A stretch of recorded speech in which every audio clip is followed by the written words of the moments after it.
Hello, this is Nathan Costa. This is my video for CIS 561 going over the installation of AutoGPT and the example commands that I'm going to send. So first I went to the repository and I noticed that there was a link here for updated setup instructions. This gives the most recent version of the setting up AutoGPT on localhost. It's saying not to follow outside tutorials because they'll be out of date, and it recommends you setting it with Docker. I went through this step first, but it turns out that the Docker setup has a lot of incompatibilities with the email plugin.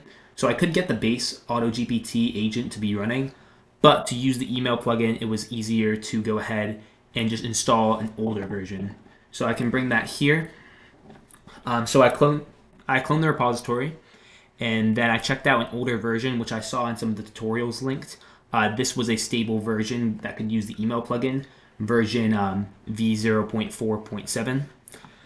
And then when I switched to there, I created a virtual environment, installed Python 3.10 for this because when installing the requirements, there was a lot of incompatibilities with Python 3.13 trying to build things manually, and it was incompatible with some of the older versions used.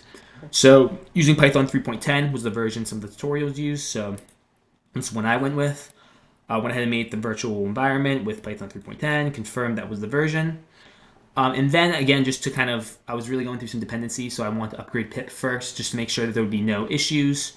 So I went ahead and did that, and then, then installed the requirements file. Okay, so once we installed the requirements file in our virtual environment, we have all of our dependencies set up, and the only thing left we need to do is set up our actual environment. So to do that, the AutoGPT gets installed in my user folder. We'll go into here, and we can see that there's the environment template. So when we check on this, there's a whole bunch of different settings that we can comment out if we want to update them. So for example, the OpenAI API key, we can use this.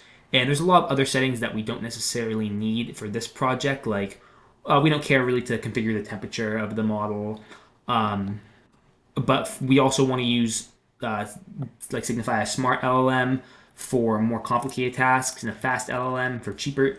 It's cheaper, so we'll be able to do the easier tasks when we don't really need lots of compute.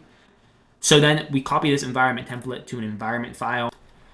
So here for this first step, all you need is your API key, the smart LLM, and the fast LLM.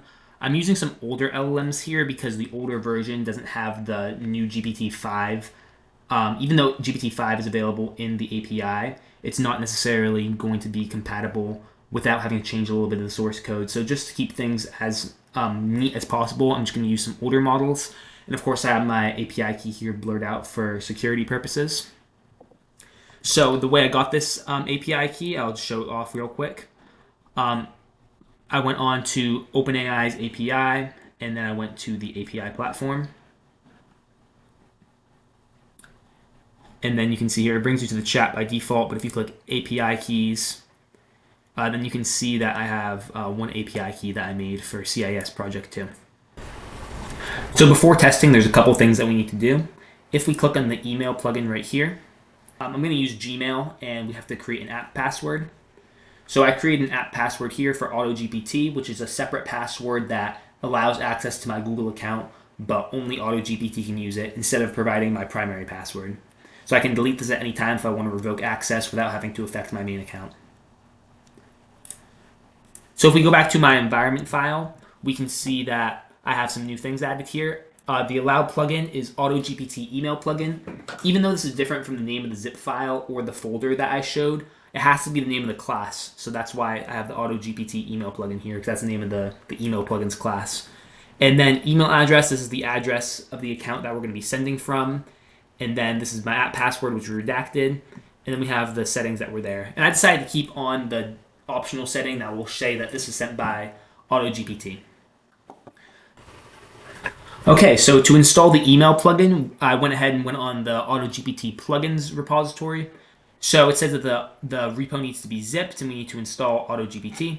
So I went here and downloaded the zip file. And then I placed the zip file inside of the main directory, plugins, and it even has a little file saying zip file here. And you can see in the repository it says that here are all the plugins that it comes with. So not only does it come with the email plugin, Not only does it come with the email plugin that we're going to test out, but it also comes with things like Bing search and Telegram, Twitter. And we can even see that here when we go into the folder, that if we look at the source code, the plugins, not only is there email, but we have all these other ones. So this will get extracted automatically when we run the plugin. So we can go ahead and test this now. Okay, so now we're going to show an example of running AutoGPT using the email plugin that we just set up.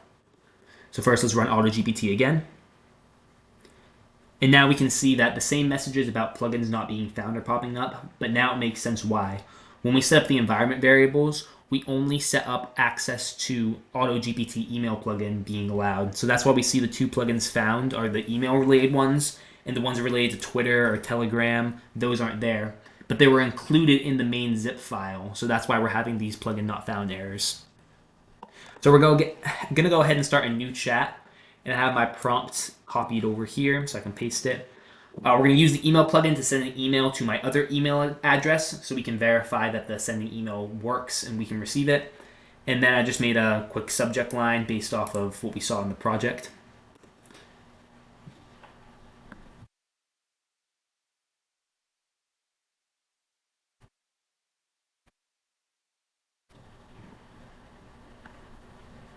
So now it's renaming itself to email bot, and it's coming up with some goals for itself.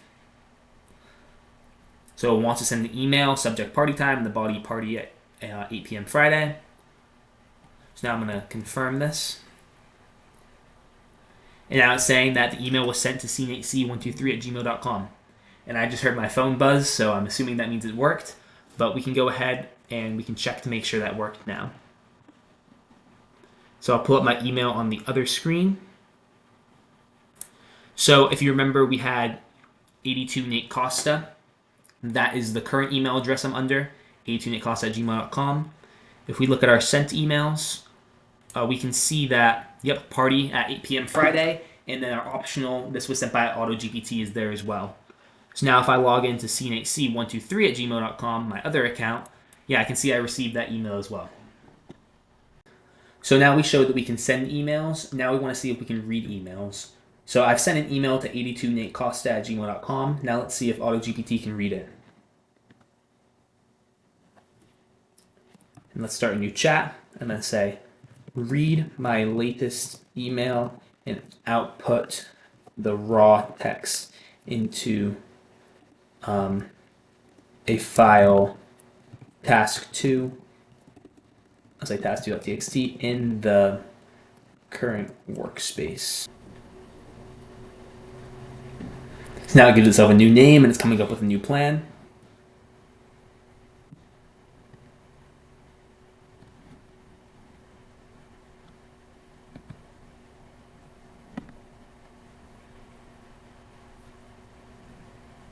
So it's going to read the latest email, so let's authorize that. And we can see here that it received it. Subject victory, message body, hi AutoGPT, I completed project 2.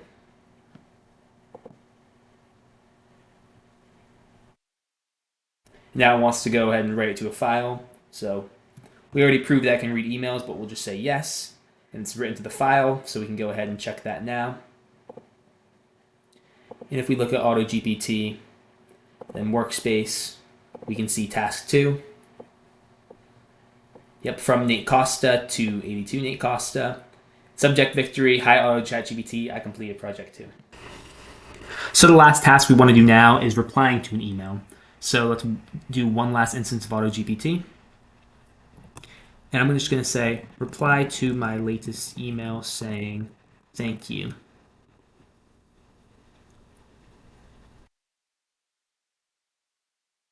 So first it wants to read the latest email. I'll say yes. And you can see that it returns the email in the subject. Now it wants to draft a new email, and I'm going to allow it to write.